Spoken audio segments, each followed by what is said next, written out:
The Night Shift at the Aquarium, a deeply relaxing bedtime story. The elevator doors close behind me at 11 o'clock, and the world above begins to fade. I can still hear it, the distant wail of sirens on Fifth Avenue, the percussion of car horns, the strange electric hum of a city that never quite sleeps. But with each floor I descend, those sounds grow softer, muffled by concrete and steel, until they're nothing more than a memory of chaos I'm leaving behind. The staff stairwell is narrow and fluorescent bright, smelling faintly of industrial cleaner, and something else, something briny and alive. My footsteps echo in the empty space, a rhythmic tap, tap, tap that's somehow comforting in its predictability. At the bottom, I swipe my key card, and the heavy door swings open into another world entirely. The blue hits me first. It always does. That deep, aquatic glow that seems to come from everywhere and nowhere, soft and encompassing like being wrapped in twilight. The main corridor of the aquarium stretches before me, its walls lined with tanks that pulse with gentle light. The fluorescent harshness of the stairwell is gone, replaced by this underwater dreamscape where shadows move slowly and everything feels suspended. I can hear the building breathing.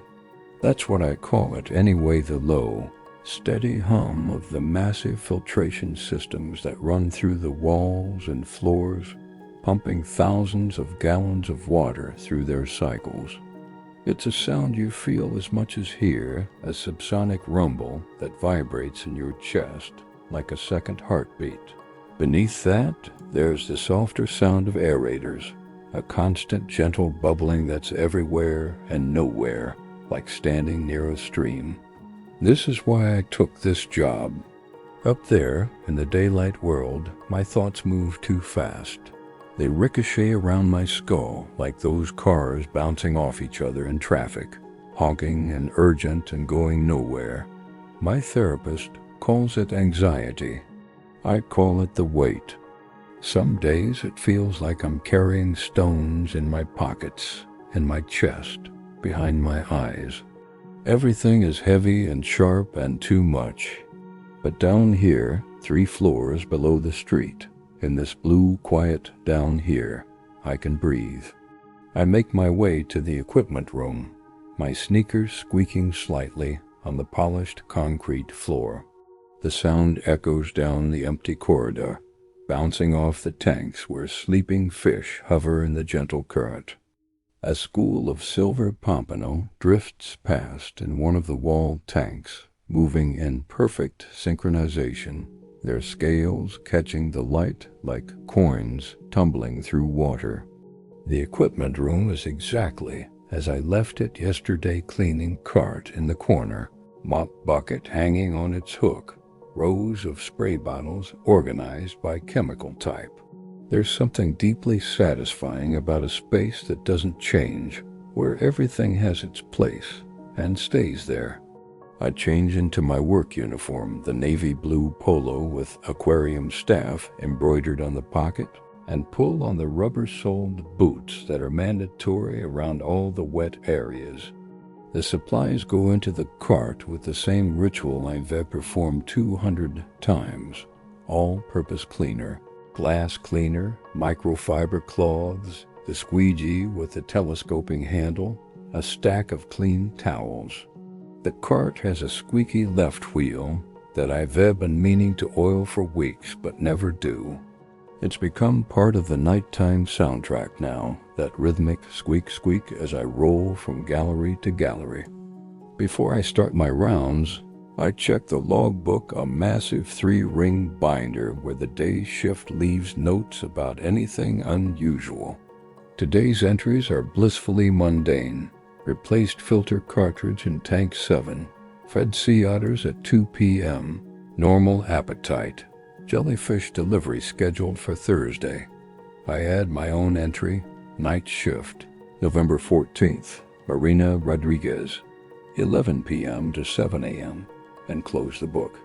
The building settles around me with small sounds, the distant clunk of a pump cycling on, the whisper of water moving through pipes, the occasional splash from one of the open-top tanks.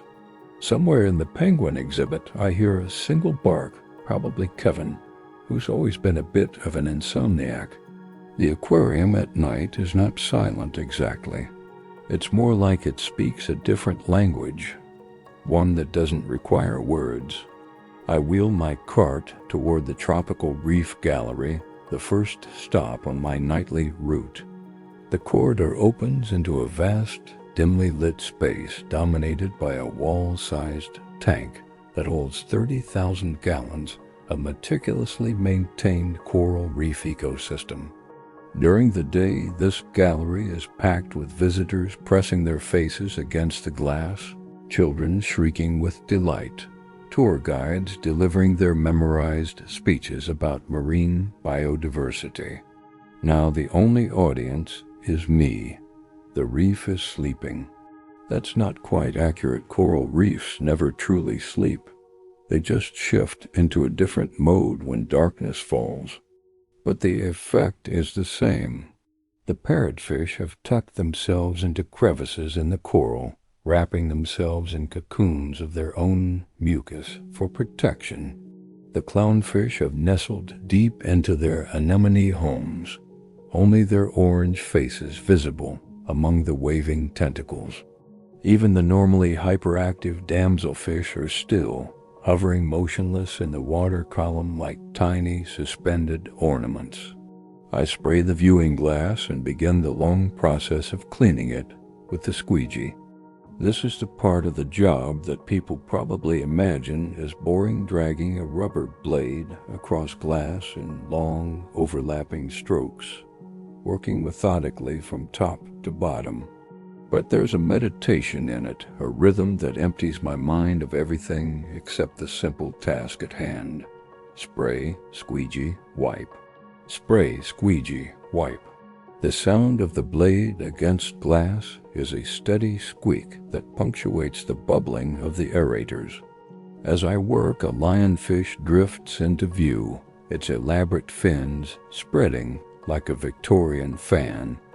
It hovers there, absolutely motionless, except for the tiniest movements of its pectoral fins, maintaining its position in the current with an economy of effort that seems almost supernatural. I pause, squeegee in hand, and watch it. The lionfish doesn't acknowledge me. Why would it? To the fish, I'm just another shadow on the other side of their world. I think about weight again, about how much effort it takes me to stay afloat in my own life, thrashing and struggling, while these creatures make it look effortless. They don't fight the current. They use it, lean into it, let it carry them where they need to go.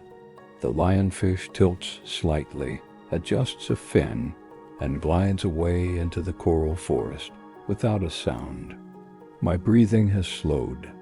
I notice it suddenly the way you notice you've stopped shivering after coming in from the cold. My chest feels looser, like someone has untied a knot I didn't know was there. The weight is still present. It's always present, but it's different down here. Lighter somehow, more diffuse, as if the water on the other side of the glass is teaching my body something about buoyancy. I finish the main viewing panel and move to the smaller side tanks, each one a carefully curated slice of reef habitat.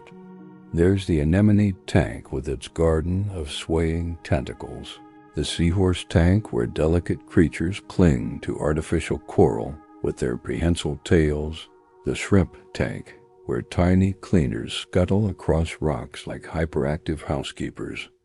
Each tank gets the same careful attention glass, cleaned until it's invisible, baseboards wiped, floors mopped.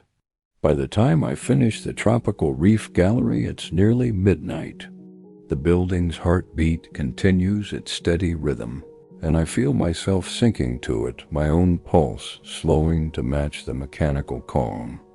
I check my cart, reload supplies, and head to my next stop, Houdini's tank. The giant Pacific octopus exhibit is housed in its own semicircular alcove off the main corridor, a dramatic space with theatrical lighting designed to showcase the aquarium's most intelligent resident. During the day, Houdini is the star attraction, the creature that draws crowds and inspires children to dream of marine biology careers. At night, he's my nemesis.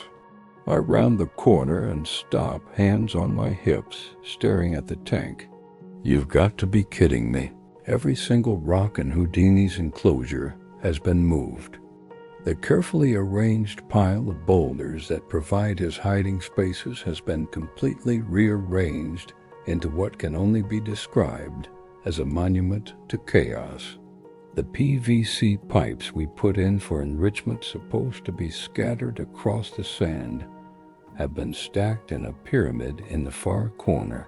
The rubber toys are nowhere to be seen, probably stuffed into crevices I can't see from this angle. And there, watching me from behind his restructured fortress, is Houdini himself. Giant Pacific octopuses are big. Houdini is bigger than most, with an arm span of nearly 15 feet when he's fully extended. Right now, he's bunched up behind his rocks, but I can see one eye, a golden, cat-like eye with a rectangular pupil tracking my every movement. As I step closer to the glass, his skin ripples with color changes, dark red to mottled brown to pale cream, a display of emotion that scientists are still trying to fully understand. Every night, I say to him, my voice echoing in the empty alcove. Every single night, I put things back the way they're supposed to be, and every single night, you mess it all up again. The eye blinks. It's unsettling, the way octopus eyes are so expressive, so undeniably aware. There's an intelligence behind that gaze that feels almost human, but alien at the same time, a mind evolved in an entirely different direction from ours, solving problems we'll never face, thinking thoughts we can't imagine. I pull out my phone and take a photo for the logbook. The day shift marine biologist, Dr. Chun, finds these photos hilarious. She started a folder called Houdini Nightly Renovations and has been documenting his interior design choices for months. Last week, he arranged all his rocks in a perfect circle. The week before, he'd hidden every single toy and refused to reveal where they were for 3 days. You know the day shift is going to put it all back tomorrow, right? I tell him, moving closer to the glass. This is pointless. You're pointless, but I'm smiling as I say it, and maybe Houdini can sense that, because he unfurls slightly, extending 2 arms out from behind his boulder fortress. The suckers on his tentacles are as big as silver dollars, each one capable of tasting and touching and exploring with a sensitivity that's hard to comprehend. He reaches toward the glass, and I find myself reaching too, placing my palm flat against the cool acrylic. Houdini mirrors the gesture, pressing the white suckers of his arm against the glass where my hand rests. We stay like that for a moment, human and cephalopod, connected by a transparent barrier and a strange interspecies understanding. His skin pulses with color red, white, browns, burgundy, a language I can't speak but somehow feel. You're contained, I whispered to him, but you're not trapped, are you? You own this space. Every rock, every inch of water, it's yours. The octopus holds my gaze for another long moment, then withdraws his arm in a fluid motion and retreats back into his rock pile. The show is over. I've been dismissed. I make a note in my logbook about the rearrangement. Clean the viewing glass carefully, avoiding the area where Houdini's arms might reach, and move on. But as I wheel my cart away, I feel something shift in my chest. Houdini is trapped, objectively speaking. He lives in a tank separated from the Pacific Ocean by 2,000 miles and a wall of acrylic. But he doesn't seem to experience it as a trap. He explores every inch of his territory with tireless curiosity. He plays, problem solves, rearranges his furniture. He doesn't rage against the boundaries of his world. He fills them completely with his presence. Maybe that's a lesson I need. Maybe the cage isn't always the problem. The Antarctic exhibit is loud before I even open the door. The penguin colony, 23 Magellanic penguins to be exact, is wide awake and extremely opinionated about my arrival.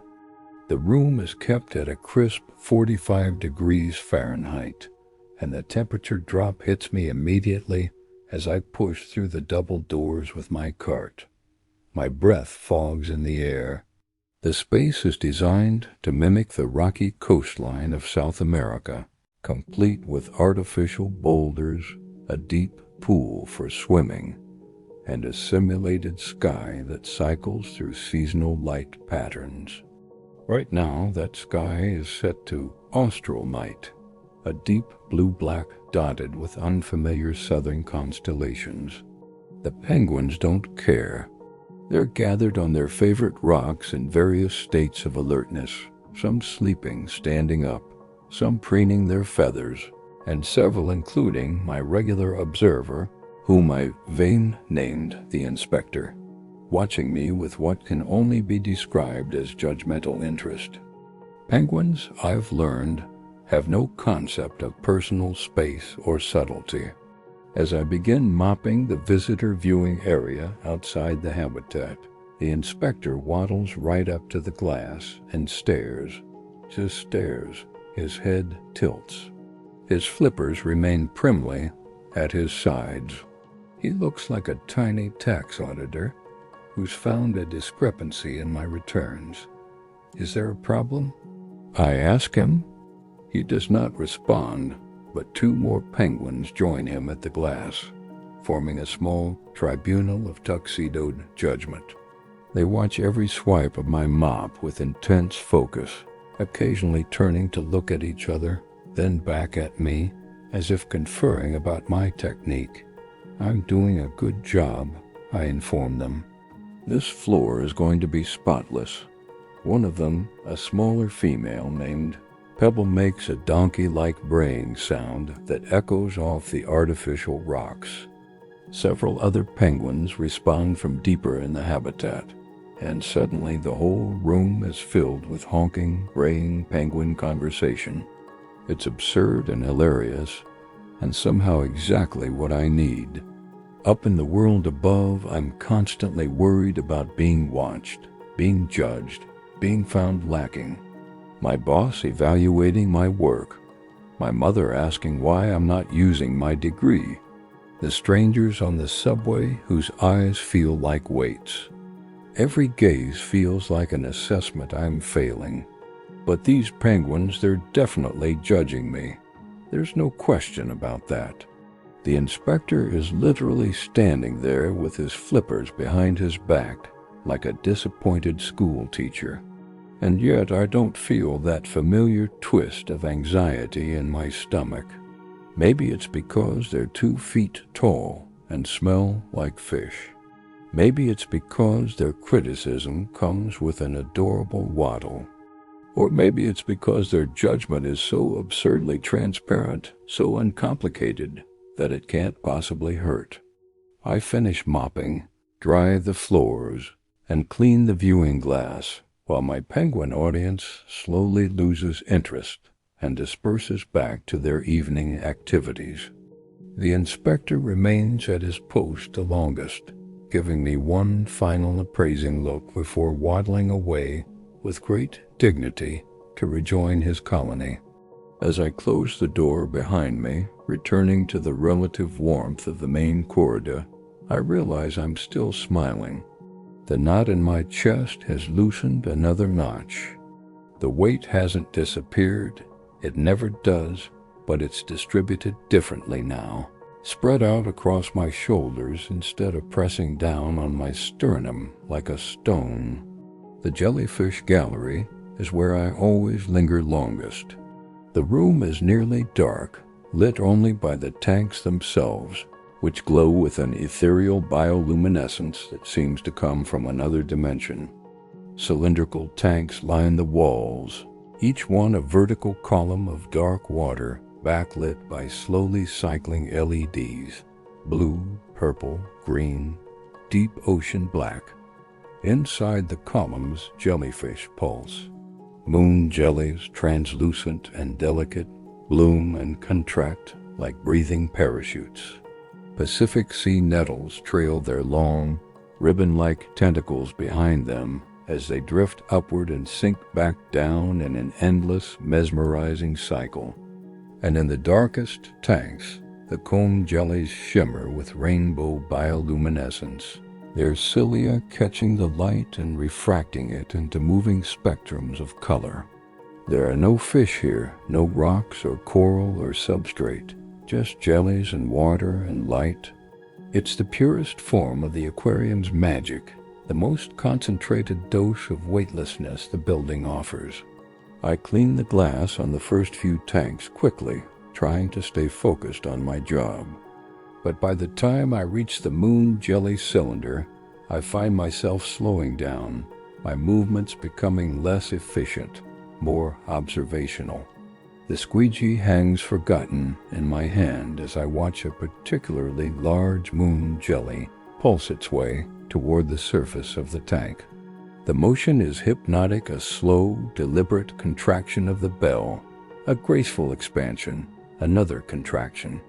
Its breathing made visible, meditation made manifest. The jelly has no brain, no heart, no bones or blood or any of the equipment we associate with complex life. It's mostly water, 95% water held together by the simplest of tissues, moving through the ocean on nothing but instinct and the gentle rhythm of muscular contraction. And yet it survives, it thrives, it exists. I set down my cleaning supplies and sink onto the bench that faces the main jelly wall, a massive tank that displays the entire life cycle of moon jellies, from tiny polyps to ephora to mature medusae. The bench is positioned perfectly for long observation, and I suspect I'm not the first person to sit here, transfixed, while the building sleeps around them. The jellies pulse. I breathe. For a while, the two rhythms are separate there, slow bloom and collapse, my faster in and out. But gradually, without conscious effort, I feel my breathing slow to match theirs. In as the bell expands, out as it contracts, in, out, bloom, collapse, again, again. My thoughts begin to dissolve.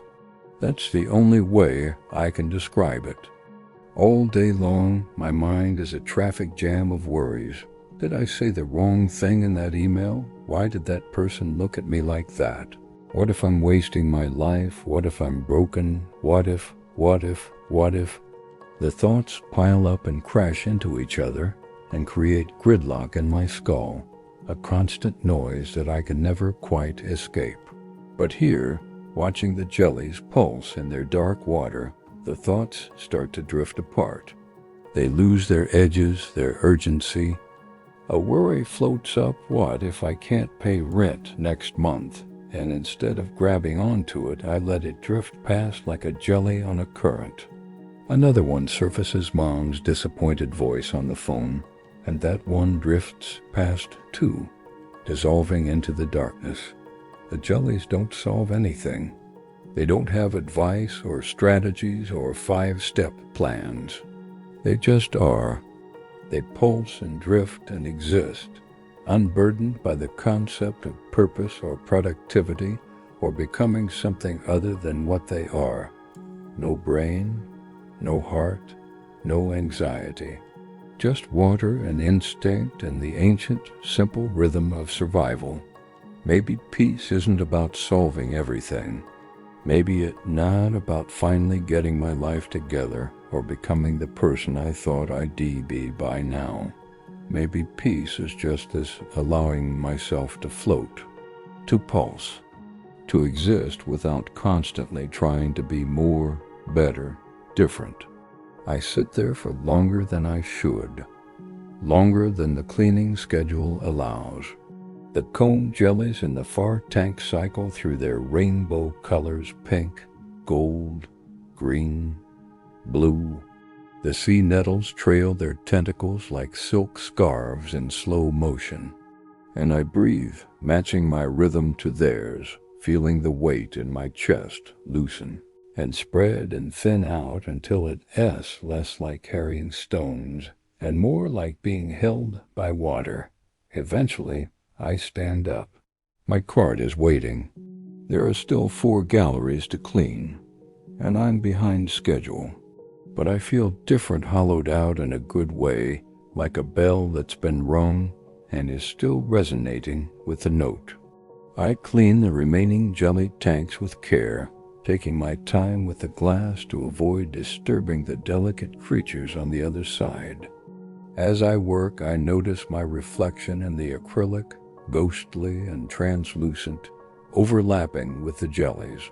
For a moment, I can't tell where I end and they begin. We're all just shapes in the blue darkness, pulsing and drifting, trying to stay afloat. The ocean tunnel is the aquarium's centerpiece, the feature that appears in all the promotional materials and postcards. It's a 100-foot-long transparent tunnel that runs directly through the main ocean tank, giving visitors the sensation of walking on the seafloor while marine life swims all around them, above, below, on every side. At night, with the visitor lights dimmed to their lowest setting, the tunnel is otherworldly. I wheel my cart to the entrance and pause, as I always do, just taking it in. The tunnel stretches ahead of me into blue dimness, its curved acrylic walls creating a capsule of air in the middle of 1,000,000 gallons of water. Shadows move across the floor, the silhouettes of fish passing overhead, their bodies backlit by the moon lights that simulate nighttime on the reef. I push my cart forward, and the sound changes. Inside the tunnel, everything echoes differently. My footsteps are amplified and strange, bouncing off the curved walls and the water beyond. The squeaky wheel on my cart becomes a rhythmic conversation with itself, each squeak answered by its own echo half a second later. And underneath it all, that constant low hum of the filtration system, the mechanical heartbeat that never stops. A sand tiger shark glides past, maybe 10 feet away, its mouth slightly open to show rows of needle-thin teeth. It moves without any visible effort, its tail making lazy sweeps from side to side, propelling its 500-pound body through the water as if it weighs nothing at all. The shark doesn't look at me. I don't register as interesting, not food, not threat, not anything worth investigating. I'm just part of the landscape, another feature of its world. I begin mopping the tunnel floor, working my way down its length in slow sections. Above me, a school of jacks swirls in a tight ball, flashing silver as they turn in perfect synchronization. A southern stingray rests on the acrylic sealing my floor, its flat body spread out like a pancake, the spiracles behind its eyes opening and closing as it breathes. And then I see Old Timer. He's a green sea turtle, somewhere around 60 years old according to the biologists, though nobody knows for sure. He came to the aquarium 8 years ago with a damaged flipper that made him non-releasable, and he's been swimming these same slow figure eights through the ocean tank ever since. I've worked here for 6 months, and in that time I've never seen him deviate from his pattern. A figure eight glide, turn, figure 8, glide, turn. Hour after hour, day after day, tracing the same invisible path through the water. Some people find it sad, I think, the monotony of it. But I've come to see it differently.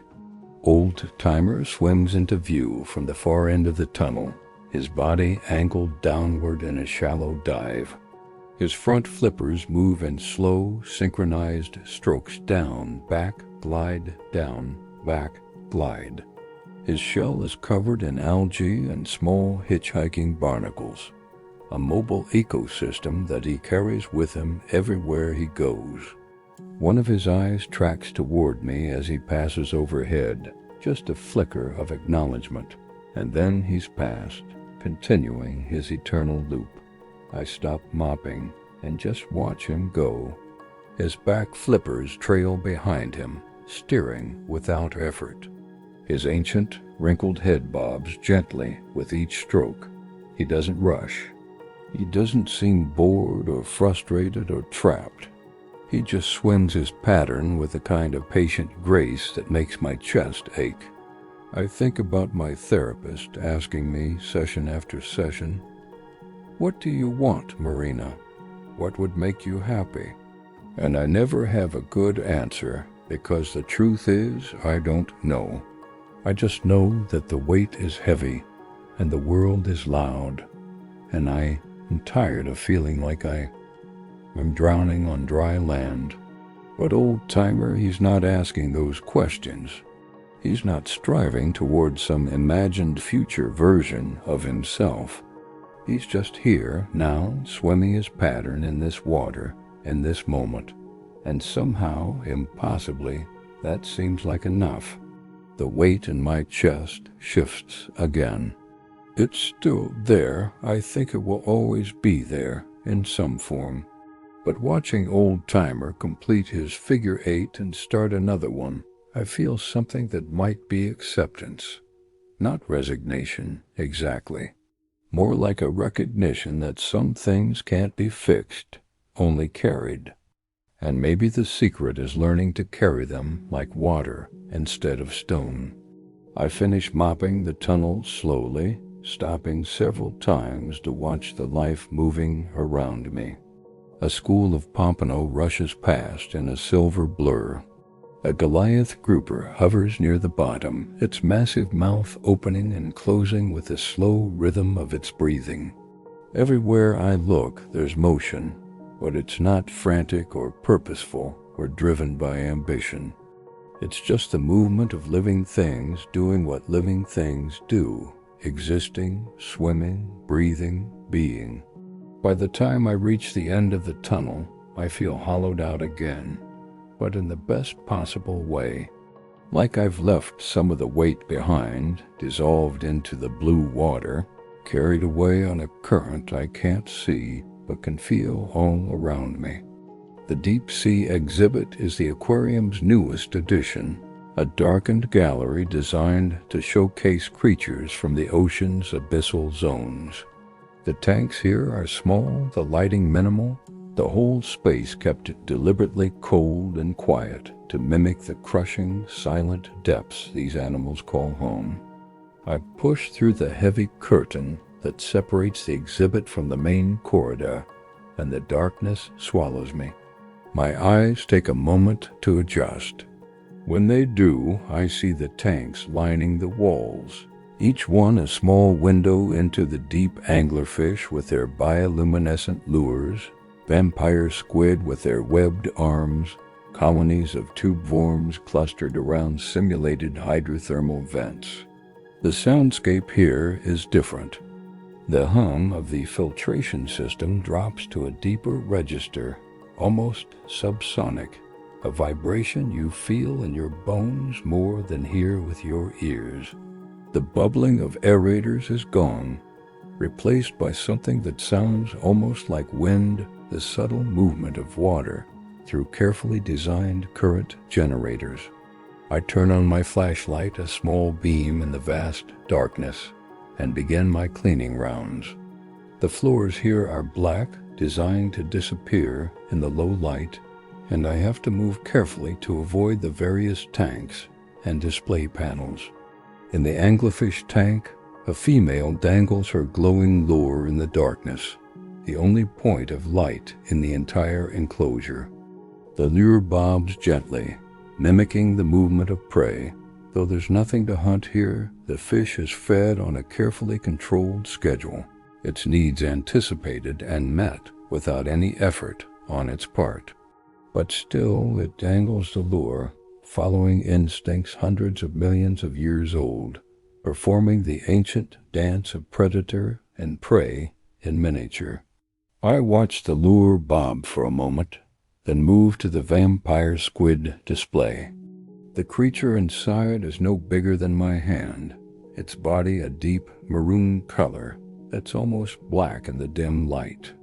As my flashlight beam passes over it, the squid reacts, spreading its webbed arms to reveal the bioluminescent photophores on the inside surfaces, a dazzling display of blue-white lights that flash in sequence meant to confuse predators in the pitch-black abyss.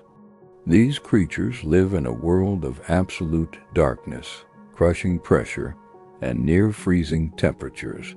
The deep ocean is the least hospitable place on Earth, and yet life has found a way not just to survive there, but to thrive, to evolve into forms so strange and beautiful that they seem like aliens from another planet. I think about my own dark places, the 3 a.m. anxiety spirals, the days when getting out of bed feels impossible, the weight pressing down so hard I can barely breathe. I've always thought of those depths as places to escape from, problems to solve, darkness to banish with enough therapy and medication and positive thinking. But these creatures don't fear the darkness. They are the darkness. They've adapted to it, made it their home, turned the crushing pressure into their natural habitat. The anglerfish doesn't wish it lived in sunlit shallows. The vampire squid doesn't dream of the surface. They are exactly where they need to be, doing exactly what they evolved to do. Maybe my own darkness doesn't need to be eliminated. Maybe it just needs to be visited sometimes, acknowledged, explored with the same curiosity I bring to these tanks. Not a place to live forever, but not something to be terrified of either. Just another part of the ecosystem of being human. I clean the viewing glass on each tank with extra care, making sure not to let my flashlight beam linger too long on any one creature. They're sensitive to light, these deep-sea animals, and even my small flashlight could be blinding to eyes adapted for bioluminescence. As I work, I feel that strange peace settling deeper into my bones. The weight hasn't disappeared, it's still there, probably always will be. But it feels different now. Less like something crushing me, and more like something that's just part of my composition, like the pressure that shapes these deep-sea creatures into their strange and beautiful forms. I finish the deep-sea exhibit and check my watch. 3 in the morning. 4 more hours until the day shift arrives, until the lights come up and the visitors return, and the aquarium transforms back into its daylight self. But for now, it's still mine, still quiet, still blue. The touch tank is the aquarium's most interactive exhibit during the day, a shallow pool where children can gently touch starfish, sea urchins, and hermit crabs under the supervision of volunteer docents. At night, with the overhead lights dimmed to a soft glow, it becomes something gentler, a tidal pool at twilight, peaceful and patient. I set down my cleaning supplies and kneel beside the tank, dipping my fingers into the cool water. The current generators create a gentle flow that moves across my skin, carrying the salt smell of the ocean, the faint mineral taste of carefully balanced chemistry. A purple starfish clings to the side of the tank near my hand, its hundreds of tube feet creating a subtle suction pattern against the fiberglass. Hermit crabs skitter across the sandy bottom, their borrowed shells clicking against each other as they navigate their small world. A sea cucumber extends its feeding tentacles, waving them in the current like strange, sticky flowers. Everything moves slowly here, operating on geological time, unburdened by deadlines or ambitions or 5-year plans. I stay there for longer than I should, fingers trailing in the water, watching the small dramas of invertebrate life unfold. A hermit crab approaches another's shell, considering an upgrade. A sea urchin slowly migrates across the bottom, its spine swiveling like a compass seeking magnetic north. The starfish doesn't move at all, content to cling to its chosen spot and filter feed from the passing current. There's something profoundly calming about creatures that move this slowly, this deliberately. In the world above, everything is rush and hurry and constant motion. Down here, speed is irrelevant. The starfish will get where it's going when it gets there. The hermit crab will find a new shell eventually. Time exists differently when you're small and simple and unburdened by consciousness. I pull my hand from the water and dry it on a towel, then set about my final cleaning tasks. The touch tank gets wiped down, the surrounding floor mopped, the educational displays dusted. I make my way through the remaining galleries, checking thermometers, adjusting oxygen levels where needed, making notes in the logbook about anything unusual. Everything is as it should be. The aquarium breathes its mechanical breath around me, pumps cycling, filters humming, aerators bubbling their endless conversation. The fish sleep or swim in their eternal patterns. The invertebrates creep and crawl and filter feed. The whole building exists in its perfect engineered ecosystem, a slice of ocean carefully maintained 3 floors below the chaos of the city. My last stop, as always, is Houdini's tank.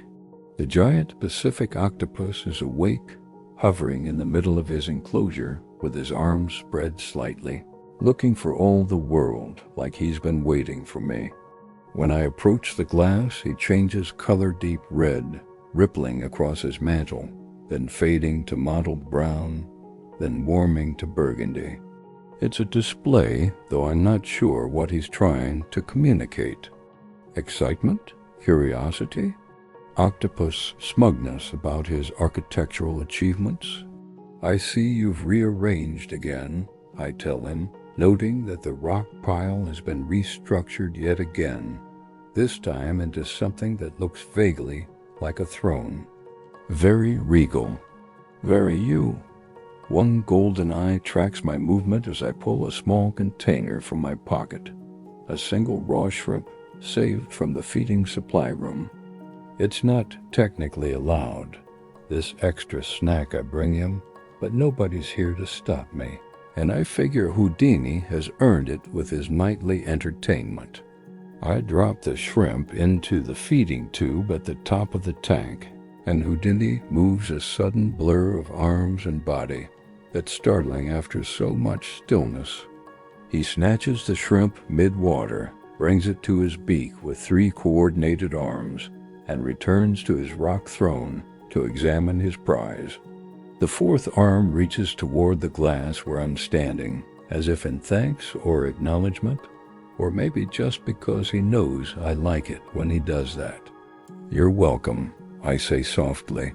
See you tomorrow night? I leave him there, emperor of his rearranged domain, and make my way back through the quiet galleries toward the staff area. The building is settling into its deepest quiet now, the small hours of the morning when even the ambient noise seems to hush. My footsteps echo down the empty corridors. The tanks pulse with their gentle light. Everything breathes water, machines, fish, me, all of us part of the same slow rhythm. I clock out at 6:30, emerging from the staff stairwell into the lobby, just as the first gray light of dawn begins to filter through the massive cylindrical tank that dominates the entrance. The tank holds a carefully curated collection of schooling fish, sardines, anchovies, mackerel, that move in a constant, swirling vortex, a living tornado of silver bodies that never stops spinning. I stand there for a moment, watching them circle. During the day, I know this tank is crowded with visitors, all of them craning their necks to watch the mesmerizing motion. But right now, it's just me and the fish and the slowly brightening sky beyond the lobby windows. The city is waking up outside. I can hear it starting, the distant rumble of the subway beneath the street, the first delivery trucks making their rounds, someone's car alarm going off 3 blocks away. The chaos is ramping up, preparing for another day of noise and rush and endless motion. But I don't feel the familiar dread that usually comes with facing the daylight world. The weight is still there, it will always be there, but it feels different now, more like ballast than burden. Something that keeps me grounded instead of something that's pulling me under.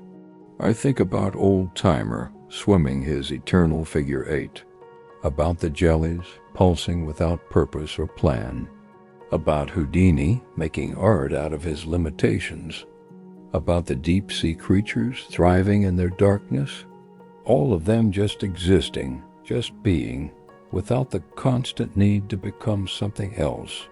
Maybe that's what I've been learning night after night in this blue quiet, that peace isn't something you achieve or accomplish. It is not a destination you reach after enough therapy sessions or the right medication dosage, or finally getting your life together. Peace is a place you can visit, a space you can create inside yourself, a kind of internal ocean where you can float for a while, and remember that you don't always have to fight the current. I push through the lobby doors and step out into the morning. The sidewalk is still mostly empty, just a few early commuters hurrying toward the subway station.